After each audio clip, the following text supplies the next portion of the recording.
Hey guys, what's up and welcome to another video. Today, unfortunately the weather is kind of gloomy and crappy. I don't really know if you can tell on the camera, but it's kind of all very overcast. It's kind of cold, which is why I'm wearing a hoodie, and it's summer, and it's just been on-off rain like all day.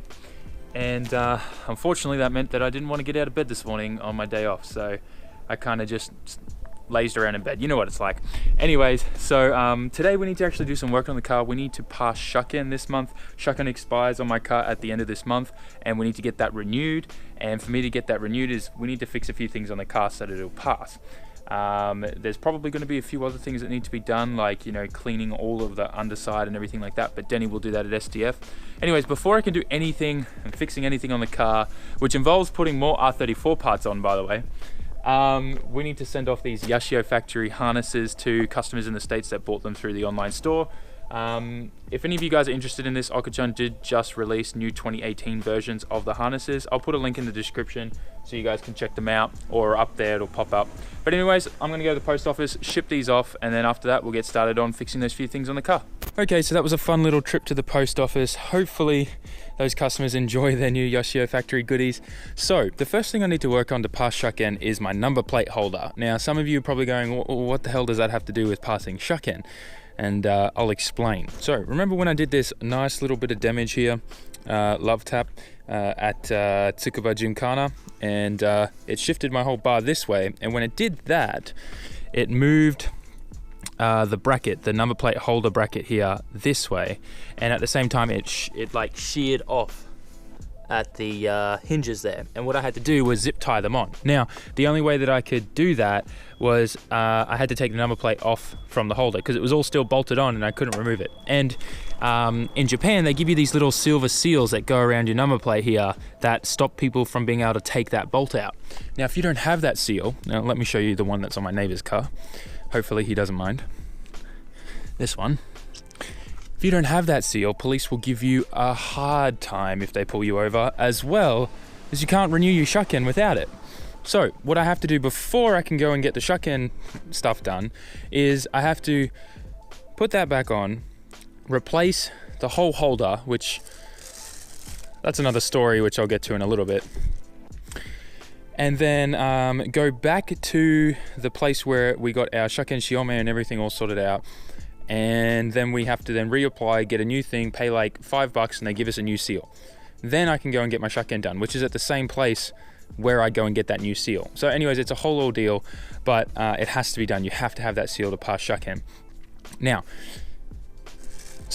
Nissan does not make number plate holders as an individual part for the R33 Skyline. They only sell it with the entire panel that's in through here, that, you know, all your headlights and everything connect to.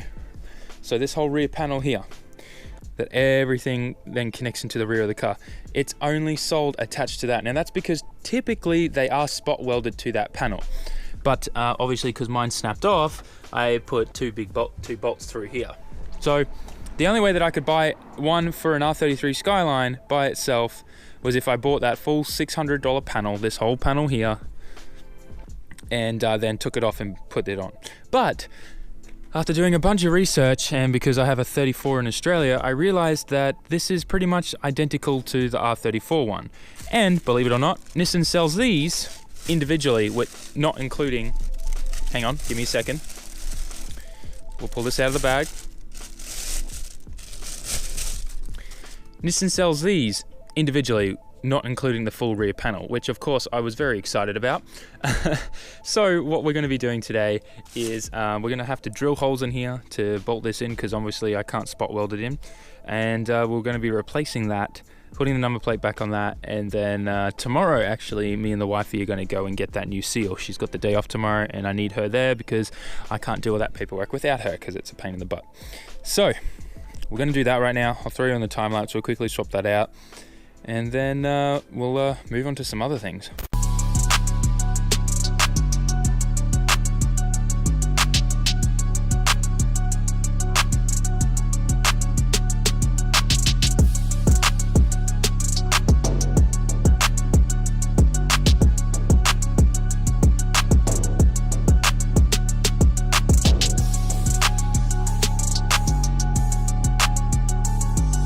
All right, so there we go. Got the new number plate holder on there.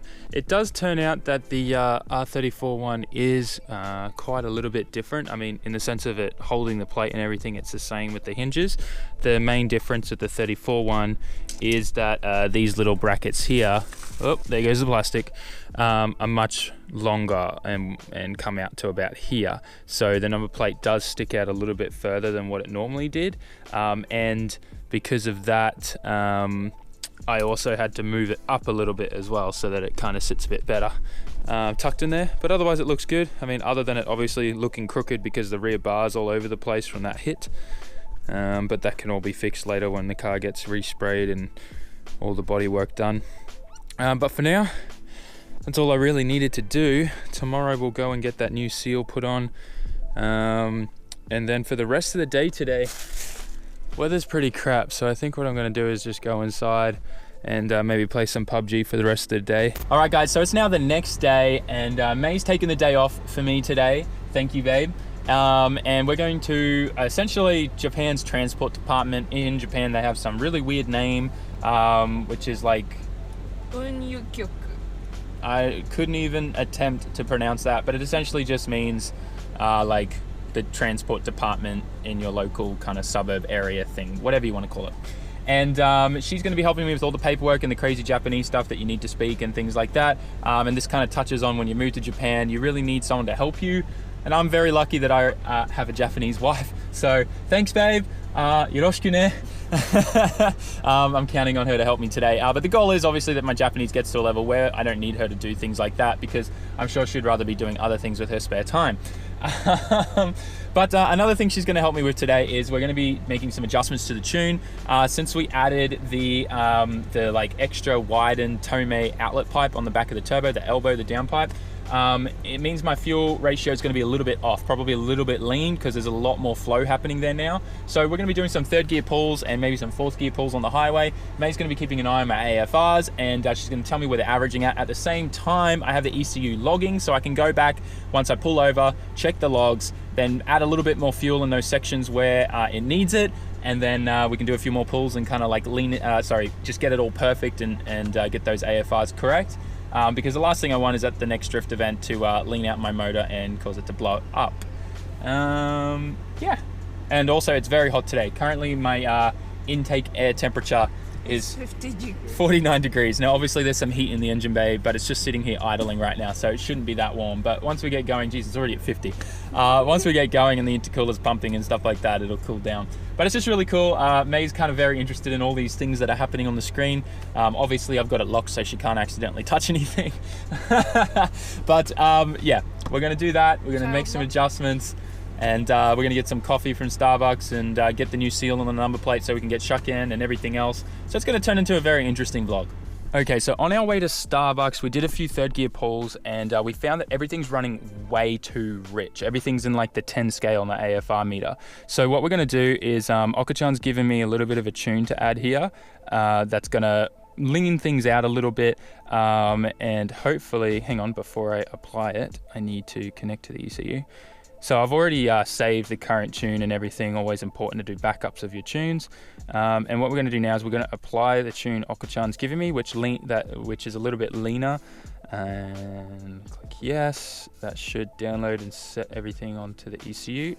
Yep. And these are the changes here. Actually, it highlights the changes here that Oka-chan's made.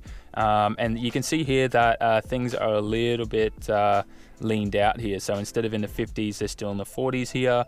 And then they come up to the low 50s here as well. Now that's like the duty cycle of where my injectors are at. So I still have like another like 40% to go in my injectors before I run out of fuel, which is really good, as long as the pump holds up as well. So in the future, when we turn the boost up and things, would be great. And we're gonna store this to the ECU, and we're good. So once we're finished at Starbucks, what we're going to do is do a few more pulls, and I suspect we're still going to have to lean out the tune a little bit more, because it was definitely very rich, but we'll see what this one that Oka-chan's given me does, and after that we'll make a few more changes to the map and see how we go. So right now what they've done is they've given me this is the old one that I had to rip off, and then this is the new one which comes with the new bolt, and this sits inside here. And what you have to do is you have to attach this yourself first, and then they give you this special ticket. And then once you've attached this, you go back inside, tell them you've attached it, and then a special person comes who authorizes that this is the correct number plate for this car and the Shaken Shiome, the piece of paper that says what it's for. And then he then puts the seal in that clicks in, which then you can't remove. So we're gonna put this on now. Now I can't film inside and show you anything inside because they have a whole bunch of signs everywhere that say no cameras, which is fair enough, honestly. So we'll put this new one on now, and then we'll wait for the guy to come and officially seal it, who's actually right here now. That was a bit scary the way he slammed my bonnet. So he just confirms the chassis number, car matches up with the registration, the Shaken Shiome, and then he puts his seal in to confirm it. There it is, all done. Arigatou gozaimashita. All right, so we're back home now, and we got that seal and everything sorted, so I'm gonna talk to Denny and book the car in for him to go and get the Shaken done, because he's gonna do a bit of paperwork for me so that the mods that are done and things like that are all okay and we're not gonna have any problems. But what I'm gonna work on for the rest of the day is, this is probably a hint, side cutters and aluminium tape. We're gonna fiberglass and repair the front bar after I ripped it in two. Now, I do have a brand new bar, but that's not painted, and I wanna use this eventually like as a spare backup one in case I damage that one in the future when we get the body work done on the car. So we're gonna repair the whole thing, and this was completely snapped in two, so this is gonna be fun.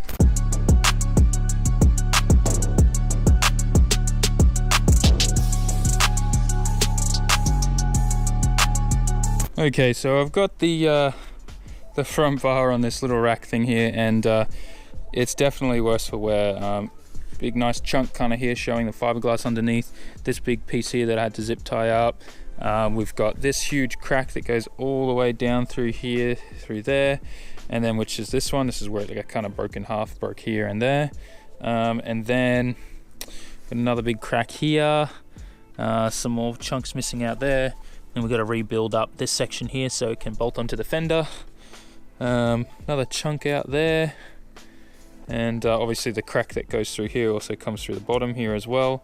So the aim is, what we're going to do is we're going to use the alloy tape, which is a fairly strong tape, and it's a good thing to kind of like use as a backing thing while you fiberglass the inside of it up. I'm going to tape all of this up, put it into place, take all the zip ties off and tape it so that it's together, and we're going to work at one section at a time. I'm not going to try and undo this if I can, just so it all stays together. And then what we're going to do is use the angle grinder with the flappy wheel, rough up the inside of that, and then do all the fiberglassing so it has something to stick to. And then the rest of this is kind of filler. With this one here, what I'll do is I'll actually probably put a bit of resin on that, and then I'll put a whole sheet like behind that to strengthen it. But putting just resin on top of that should fix that, and then I'll put, you know, sand it down and put some filler on there and things like that. The rest of this stuff on this side's fine. But yeah, this bar definitely copped a good beating.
Alright guys, so I know this is probably going to be a little bit of a weird jump cut, but I just got out of the shower, got all the fiberglass off my skin, and it feels much better and not itchy or anything like that. But what happened was I was obviously filming me doing the fiberglass on the front bar, and then I started running out of light, and at the same time that I started stressing about time, the alloy tape kind of shifted and lifted, and then I had to pretty much move the whole front bar down on the ground, weigh it out so it didn't twist or move, and then I had to re-alloy tape it, pull all the wet fiberglass off before it set, throw that in the trash and start all over again. So all I could really do was just focus on getting that done in time so that I didn't run out of light. It's out in the backyard now drying. In the next few hours, once it's dry, I'll bring it inside because we are expecting rain at like 1 a.m. But otherwise, I know this vlog was kind of all over the place and jumping left, right, and center, and it feels like there wasn't much of a conclusion to it, but I hope this does suffice. And yeah, I guess that's it. We're gonna wrap it up. Thanks heaps for watching, guys. Make sure you like, comment, share, and subscribe. All my social media is down in the description. If you don't follow me on Instagram or Twitter or Facebook, like the Facebook page and all that stuff, make sure you go do that, show your support. And if you want to send me anything, PO box is there as well. And with that, I guess that's it. Catch you in the next video, guys. Ja mata ne.